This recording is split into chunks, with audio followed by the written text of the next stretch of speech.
నమస్కారం మైండ్ విజనర్స్. ఈరోజు మన మైండ్ విజన్ సంపూర్ణ విద్యార్థి స్పెషల్ 3D యూనిక్ కాన్సెప్ట్లో భాగంగా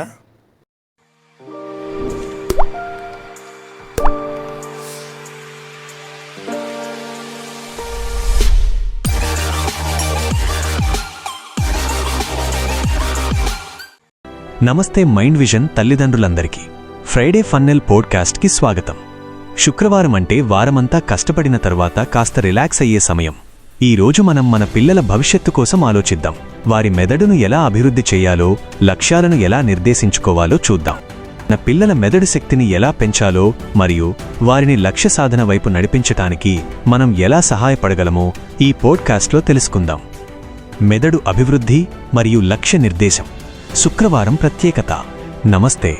మైండ్ విజన్ సంపూర్ణ విద్యార్థి స్పెషల్ 3D యూనిక్ కాన్సెప్ట్లో భాగంగా ఫ్రైడే ఫన్నెల్ ద్వారా శుక్రవారం ప్రాముఖ్యతను వివరిస్తూ మనిషి యొక్క మేధా సంపత్తిని ఎలా అభివృద్ధి చేసుకోవాలో ఈ పోడ్కాస్ట్లో తెలుసుకుందాం.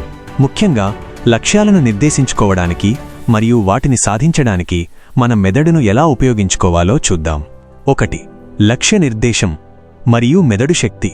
మన మెదడు ఒక అద్భుతమైన సాధనం. సరైన శిక్షణతో మనం ఏ లక్ష్యాన్ని అయినా చేరుకోగలం. అయితే దీనికి ఒక క్రమబద్ధమైన విధానం కావాలి. లక్ష్యాలను స్పష్టంగా నిర్వచించండి. మీ లక్ష్యం ఏమిటో ఒక పేపర్పై రాయండి. ఇది మీ మెదడుకు ఒక స్పష్టమైన దిశానిర్దేశాన్ని ఇస్తుంది. ఉదాహరణకు, నేను మంచి మార్కులు తెచ్చుకోవాలి అని కాకుండా, నేను గణితంలో 90% మార్కులు తెచ్చుకోవాలి అని నిర్దిష్టంగా రాయండి. చిన్న చిన్న భాగాలుగా విభజించండి. పెద్ద లక్ష్యాలను చిన్న చిన్న సాధించదగిన భాగాలుగా విభజించండి. ఇది మీ మెదడుపై భారాన్ని తగ్గిస్తుంది మరియు ప్రతి చిన్న విజయం మీకు ప్రేరణను ఇస్తుంది.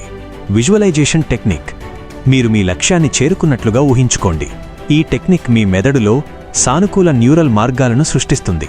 ఇది మీ లక్ష్యాన్ని సాధించడానికి మీ సంకల్పాన్ని బలపరుస్తుంది. 2.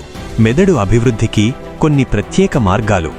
మనం మేధో సంపత్తిని అభివృద్ధి చేసుకోవటానికి కొన్ని ప్రత్యేక పద్ధతులను అలవర్చుకోవచ్చు. నిరంతర అభ్యాసం, కొత్త విషయాలను నేర్చుకోవడం, పుస్తకాలు చదవడం, పజిల్స్ పరిష్కరించడం వంటివి మెదడును చురుకుగా ఉంచుతాయి. సమస్య పరిష్కార నైపుణ్యాలు. ఒక సమస్యను ఎదుర్కొన్నప్పుడు దానిని ఎలా పరిష్కరించాలో ఆలోచించడం వల్ల మీ మెదడులోని తార్కిక ఆలోచనా శక్తి పెరుగుతుంది. సృజనాత్మకతకు ప్రాధాన్యత. డ్రాయింగ్, సంగీతం, కథలు రాయడం వంటి సృజనాత్మక కార్యకలాపాలు మెదడులో 2 భాగాలను సమన్వయం చేస్తాయి. ఇది సంపూర్ణ మెదడు అభివృద్ధికి దోహదపడుతుంది. 3. తల్లిదండ్రుల పాత్ర. ప్రేమతో కూడిన క్రమశిక్షణ.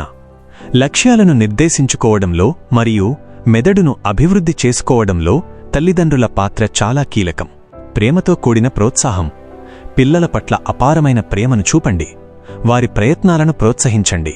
వారు విఫలమైనప్పుడు వారిని నిందించకుండా ఓదార్చండి. బాధ్యతాయుతమైన అలవాట్లు. పిల్లలకు బాధ్యతాయుతమైన అలవాట్లను నేర్పండి. ఉదాహరణకు, సమయానికి నిద్రలేవడం, హోంవర్క్ పూర్తి చేయడం, తమ వస్తువులను సర్దుకోవడం వంటివి నేర్పండి. ఇది వారి మెదడులో క్రమబద్ధమైన ఆలోచనను పెంచుతుంది. సమయం కేటాయించండి. పిల్లలతో కలిసి సమయం గడపండి. వారిని గురించి అడగండి. వారి లక్ష్యాల గురించి మాట్లాడండి. ఇది వారిలో ఆత్మవిశ్వాసాన్ని పెంచుతుంది. చివరి మాట. శుక్రవారం రోజు ఈ అంశాల గురించి ఆలోచించి మీ పిల్లలతో కలిసి ఒక కొత్త లక్ష్యాన్ని నిర్దేశించుకోండి. వారి మెదడును అభివృద్ధి చేయడానికి మీరు చేయగలిగిన చిన్న చిన్న పనులను ప్లాన్ చేసుకోండి.